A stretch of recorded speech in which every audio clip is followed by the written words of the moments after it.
Euh, Bonjour, chers amis, les étudiants de Vicky Martel. Je vous fais une petite vidéo aujourd'hui. Vous voyez à quel endroit je me trouve pour vous parler. Je me trouve juste en face de votre école. Ça, c'est le pavillon Camille Lavoie.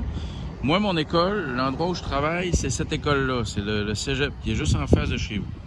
Puis là, ce que je veux vous montrer, c'est un petit aménagement nourricier fait avec des plantes, fait avec plusieurs plantes pour lesquelles vous avez préparé des cartes. Si vous regardez là, il y a un plant de cassis. Si vous regardez à côté, il y a des framboisiers.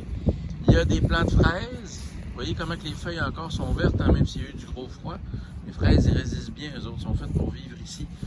Puis si vous regardez, vous allez pouvoir toucher aussi les feuilles de certaines fines herbes. Ça vaut la peine que vous touchiez les feuilles, vous allez voir comment ça sent bon. Il y a des fleurs comestibles, là, il n'y en a plus de fleurs évidemment parce que là c'est l'hiver. Hein. Là il y a des émérocales, on aurait pu manger les fleurs d'émérocales. Là il y a de la rhubarbe. Là il y a du thym aussi, celui-là ça vaut la peine que vous passiez votre main dedans. Ça sent super bon. Bon, il y a des pieds de bleuets, il y a vraiment toutes sortes de choses. Puis il y a un chêne aussi, un beau gros chêne qu'on a mis au milieu de cet aménagement-là.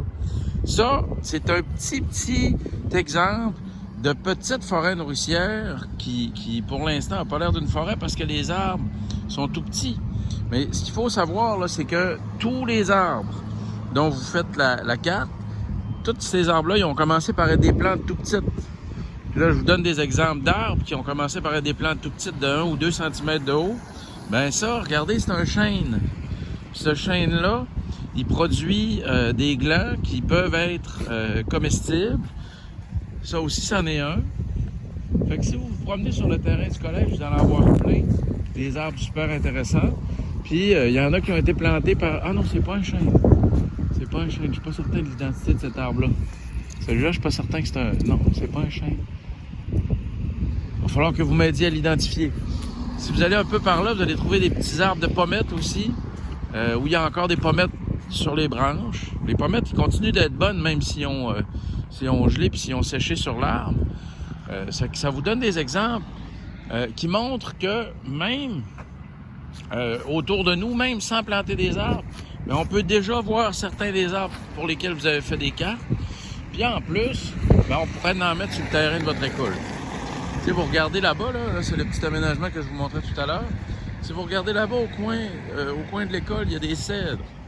Mais ça, les cèdres, c'est l'arbre que les Indiens, quand on est arrivé ici en Amérique du Nord, quand les Blancs sont arrivés ici en Amérique du Nord, il y avait le scorbut. Ben, avec cet arbre-là, avec le cèdre, ils ont fait une tisane pour les soigner. Fait que c'est intéressant de savoir ça à propos du cèdre.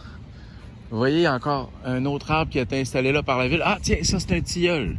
Là, on voit la fleur de tilleul, on voit la graine, là. Ça, cet arbre-là, là, les feuilles sont comestibles. Quand on le sait pas, on l'aime différemment, on dirait. Mais quand on sait que ces feuilles sont comestibles, puis qu'on peut faire de la farine avec ces feuilles qui contiennent des protéines, ben, c'est super intéressant. Puis cet arbre-là, ben, quand il a commencé sa vie, il était tout petit. Il aurait pu être dans un pot de fleurs. Il aurait pu être dans votre classe. Regardez, puis il y a encore des fruits sur le tilleul. Ces fruits-là, on pourrait planter des tilleuls avec. Tu vois? Puis, des arbres comme ça. Il y en a plein, là, des arbres dont quelque chose est comestible. Par exemple, là, il y a une grosse talle d'érable. Regardez comment il y en a beaucoup qui poussent dans 1 mètre carré. Ça, là, des érables, c'est pas difficile à faire pousser, là.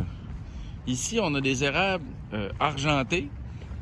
Puis ces érables-là, là, les érables comme lui, comme cette talle d'érable-là, là, ici, ils poussent tellement vite que quand ils ont 25 ans, on peut déjà les entailler pour faire du sirop. Là, vous voyez cette talle d'érable-là, il y a plusieurs de ces tiges qui sont assez grosses pour qu'on puisse les entailler pour faire du sirop d'érable. Il sortirait de l'eau d'érable. Après ça, en la faisant bouillir, on pourrait faire du sirop. Fait que vous voyez ça, cette talle d'érable-là, là, regardez comment c'est pas grand le terrain qu'elle prend. Ben ça, des érables, on peut en faire pousser avec les hélicoptères. Puis il y a 2 sortes d'érables. Ici, il y en a qui donnent leurs hélicoptères au printemps. Il y en a qui donnent leurs hélicoptères à l'automne. C'est que là, on pourrait même en ramasser maintenant pour faire pousser des érables. Ce ne serait pas des érables de cette sorte-là, ce serait des érables à sucre. Mais ce serait intéressant aussi. Fait que vous voyez, le jeu que vous avez fait, là, ben c'est à ça qu'il sert. Il sert à nous faire connaître des richesses qui sont autour de nous. Puis éventuellement, il sert à nous aider à faire grandir la richesse du milieu dans lequel on vit. Et si vous autres, vous vous mettez à planter des arbres, là, si vous plantez des tilleuls, ben quand vous allez être de mon âge, les tilleuls, ils vont être rendus super grands. Regardez tous les fruits qu'il y a dans ces tilleuls-là. Les tilleuls, en plus, ça pousse super vite. Puis là, si là, on en plante plein des tilleuls, puis que plus tard, on veut avoir de la farine de tilleul pour faire des recettes, ben on va avoir toutes les feuilles qu'il nous faut.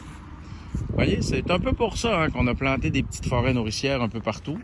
C'est pour que les gens puissent tomber amoureux des arbres, puis qu'ils puissent aider à les reproduire puis à les faire connaître. Puis vous autres, le travail que vous faites, là, c'est un travail qui est super important. Parce que faire connaître ces affaires-là, c'est difficile parce que des fois, le monde, ben, ils n'ont pas vraiment envie de se casser la tête. Tandis que là, quand c'est dans un jeu de cartes, ben là, les gens, ils vont pouvoir apprendre pendant qu'ils jouent aux cartes. C'est pour ça que votre travail est important. Puis là, vous pourriez vous dire, ça peut arriver que vous vous disiez, ouais, mais mes cartes, là, ils vont être moins belles que ceux-là des gens à l'université, mettons. Mais ça, là, c'est ce qu'il faut que vous compreniez, c'est que vos cartes, c'est des cartes que les gens vont aimer parce que c'est vous qui les avez faites. Ils vont les aimer. Il y a des gens qui vont les aimer plus que des cartes avec plus d'informations parce que c'est vous qui les avez faites. Puis les gens, ils vont être vraiment contents de savoir que c'est vos cartes. Tu sais, il va y avoir des petits de la maternelle qui vont en faire aussi des cartes, là. Puis les cartes des petits de la maternelle, on va les aimer parce que c'est des petits de la maternelle qui les ont faites. Puis les cartes des enfants de 3e année, on va aimer ça parce que c'est des enfants de 3e année qui les ont faites. Puis c'est toute la diversité de ces cartes-là qui va nous permettre de tous avoir un jeu de cartes qu'on aime pour apprendre à connaître les plantes dont on peut manger des parties dans nos villes. Les plantes qui sont déjà là, mais qu'on connaît pas bien. Fait que c'est pour ça que vous travaillez sur un beau jeu de cartes. Puis je suis vraiment content de faire ce travail-là avec vous. Même si je vous vois pas souvent, Vicky, elle me raconte qu'est-ce que vous faites, puis je trouve ça super intéressant. Puis là, ce qu'il y a de super, c'est que on a des amis ailleurs sur la planète qui font le même jeu de cartes. Là, on va commencer à en faire un en Afrique. Puis on va en faire un à Cuba aussi, un jeu de cartes. Ben, tous ces jeux de cartes-là, là, quand on va jouer avec, ben, on va apprendre à connaître des plantes de partout. Fait que peut-être que dans vos prochains voyages, vous allez connaître des plantes parce que vous avez travaillé sur ce jeu de cartes-là. Fait que c'est un peu ça notre projet. Partager avec des gens d'un peu partout sur la planète un projet pour mieux connaître les espèces vivantes qui partagent la planète avec nous. Comme les pins, par exemple. C'est important qu'on les connaisse aussi. Vous allez voir, là, à mesure que vous allez continuer d'apprendre des choses, là, plus vous allez apprendre des choses sur les arbres, puis plus vous allez les trouver beaux et intéressants.